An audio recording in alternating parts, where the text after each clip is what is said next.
पाठ राखीनी या मालिकेच्या पुढील भागाचे काही अपडेट आजच्या व्हिडिओमध्ये आपण जाणून घेणार आहोत, त्यामुळे व्हिडिओ शेवटपर्यंत नक्की पहा। आपण सुरुवातीला पाहत असतो की आता जी काही अंबिका असते ती आलोकच्या रूममध्ये आलेली असते। आलोक मात्र इथे फार चिडलेला असतो, तो फार चिडचिड करत असतो। तेव्हा अंबिका विचारते, काय झालं आलोक बाळा, तुला असं का करतोस? त्यावर इथे आलोक म्हणत असतो, जे काही माझ्या आयुष्यात झालंय ते फक्त त्या भित्र्या भागूबाईमुळे, म्हणजेच त्या प्राजक्तामुळे झालंय। मी जगासमोर आलो फक्त त्या मुलीमुळे आलो, त्यामुळे तिचं तोंडसुद्धा मला बघायचं नाही। तुझे सुनेला सांग त्या समर आणि समार्याचा क्लास बाहेर कुठेतरी लाव, पण तिचं थोबाडसुद्धा मला बघायची इच्छा नाही, असंही ते चिडतच आलोक म्हणत असतो। इकडे अंबिकाला मात्र टेन्शन आलेलं असतं। ती विचार करत असते, वहिनीने ह्या दोघांना एकत्र आणण्यासाठी काय काय स्वप्न पाहितलेत, काय काय प्लॅन केलेत। आलोकला जगासमोर आणल्यानंतर खरंही ते प्राजक्ताचं आणि आलोकचं लग्न लावता येईल असा सुद्धा त्यांचा विचार होता। मात्र आता आलोक तर तिचं तोंडसुद्धा बघायला तयार नाही। मग काय करायचं या गोष्टीचं टेन्शन आता अंबिका घेत असते। दुसऱ्या बाजूला भाग्याच्या लग्नाचे विधी सुरू झालेले असतात, मात्र भाग्याचं सगळं लक्ष गेटकडे असतं।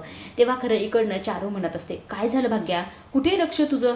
त्यावर भाग्या म्हणत असते, अजून प्राजक्ताचा फोन नाही आला। कस काय नाही आली ती? असं म्हटल्याबरोबर आता चारू तिला म्हणत असते, पाहुणे मंडळी आलेत भाग्या, सगळे लोक आलेत, मुलाकडे सुद्धा आलेत।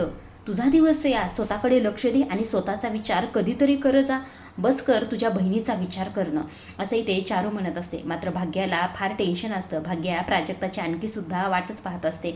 दुसऱ्या बाजूला मात्र तृप्तीला खरं तरी ते राहुलच्या आईसोबत मिळून प्लॅन करायचा असतो। तृप्ती त्यांना म्हणत असते, भाग्याच्या आईने मुद्दाम प्राजक्ताला तुमच्यासमोर येऊ दिलं नाही, पण तिला लग्न मंडपात कसं आणायचं ते मी बघते, फक्त आल्यानंतर तुम्ही एक काम करा, असं म्हणून तृप्तीने आता राहुलच्या आईला एक प्लॅन सांगितलेला असतो। आता तो प्लॅन नेमकं कोणता आहे ते तर उद्याच्या भागात कळेल। दुसऱ्या बाजूला नेहा खरं तर प्राजक्ताला डॉक्टरकडे घेऊन गेलेली असते। तेव्हा ती डॉक्टरांना म्हणत असतं, डॉक्टर तिच्या बहिणीचं लग्न सोडून आम्ही इथे आलो, त्यामुळे तिला लवकरात लवकर बरं करा आणि आम्हाला घरी जाऊ द्या। त्यावर डॉक्टर म्हणत असतात, जखम भरपूर आहे, गंभीर दुखापत आहे, त्यामुळे तुम्हाला लवकर जाता येणार नाही। त्यावरही ते जी काही नेहा असते ती ते प्राजक्ताला म्हणत असते, आता काय करायचं का आपण? त्यावर प्राजक्ता म्हणत असते, माझ्या नशिबात माझ्या बहिणीचं लग्न नसेल। आता प्राजक्ता खरंच भाग्याच्या लग्नाला जाऊ शकेल का? तुम्हाला काय वाटतं कमेंट करून नक्की सांगा। आजच्या पुरतं एवढंच। अशा डेली मालिकेचे अपडेट जाणून घ्यायचे असतील तर चॅनलला जरूर सबस्क्राईब करा।